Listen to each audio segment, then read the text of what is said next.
Bonjour à tous et bienvenue sur boursicoté.com pour cette nouvelle analyse technique Forex et matières premières avec une paire de devises euro-dollar qui est en train de changer de polarité puisqu'après avoir ici évolué dans une dynamique haussière, on avait mis en évidence ici le retour sur la moyenne mobile 20 exponentielle, on change de sens ici avec donc un mouvement baissier qui provoque un quasi-contact ici avec la bande de Bollinger inférieure. Et ce que l'on peut constater, c'est que le rebond ici s'effectue sur la moyenne mobile 20 exponentielle. Donc si on trace les retracements de Fibonacci, nous avons une dynamique qui se trace de cette manière et qui nous indique que on est venu ici chercher donc le premier retracement, on a testé le 38.2 dans un premier temps, rebond sur le 23.6, on entame ici le 38.2 et on remonte. Donc attention, on a fragilisé ici ce 38.2 qui était pourtant sur une zone de support intermédiaire significative, la zone ici des 1.1798. On l'a enfoncé, on s'est arrêté ici sur la bolle inférieure, mais vu ici que l'on ne remonte pas au-delà de la moyenne mobile 20 exponentielle, il est tout à fait possible que l'on poursuive ici avec une prochaine dynamique baissière très court terme, donc sur la baisse de la paire de devises euro-dollar en direction de la zone ici 50,61,8. Attention, en cas de rupture ici de cette zone des 61,8, ça sera la zone des 1.17 qui sera donc l'objectif, avec même un risque de cassure de cette zone de support. Pour invalider ce scénario plutôt baissier, il faudrait repasser durablement au-delà de cette zone ici des 1.1845. Et puis sur la paire de devises livre sterling contre dollar américain, on avait une tentative ici de rupture de la zone des 1.3160. Force est de constater que cette rupture elle est consommée, puisqu'après une brève hésitation, les cours sont repartis ici à l'assaut avec de nouveaux plus hauts significatifs.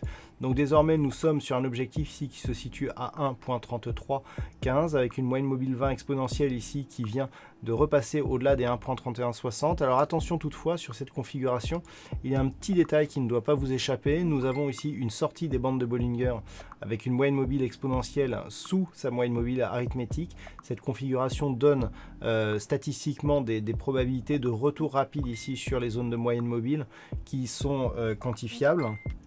Quoi qu'il en soit, la dynamique reste haussière avec donc l'objectif des 1.3315, mais avec un risque de consolidation ici en direction des 1.3160. Et puis sur l'or, nous avons une configuration technique qui devient très intéressante. On est en train ici de s'affranchir de la zone des 1875 $ l'once, zone que l'on pourrait repositionner ici sur des niveaux inférieurs, par exemple ici sur cette zone proche des 1850 $ l'once. Par contre, ce qui est intéressant, c'est ce qui est en train de se passer ici sur cette ancienne résistance oblique. On avait donc constaté une cassure ici sur cette phase, cassure qui avait permis ici d'imprimer une nouvelle dynamique. Et puis le mouvement baissier d'hier consécutif à l'annonce du laboratoire Pfizer a fait redescendre les cours ici en dessous de cette zone de résistance, avec un point bas significatif inférieur à celui qui avait été marqué ici sur cette phase. Et sur le rebond technique consécutif à ce mouvement, nous avons retrouvé ici cette résistance oblique.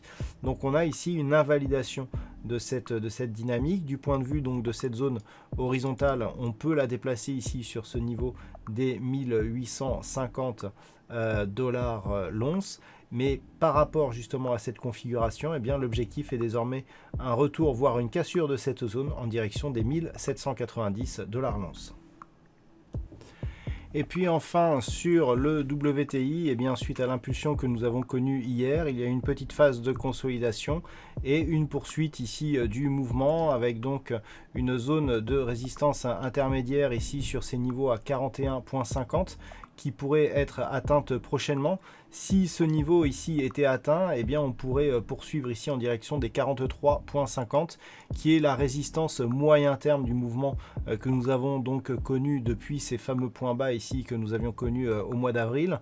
Donc une cassure ici de cette zone des 43,50 $ le baril pourrait relancer ici une dynamique long terme qui était en train de s'affaiblir, voire de se neutraliser. Mais avant cela, il faut donc franchir, ici réussir le franchissement de cette zone intermédiaire des 41,50 $ le baril. Voilà donc ce que l'on peut dire sur cette analyse technique Forex et matières premières. Passez une bonne soirée, on se retrouve dès demain pour d'autres analyses techniques, toujours sur le site boursicoté.com.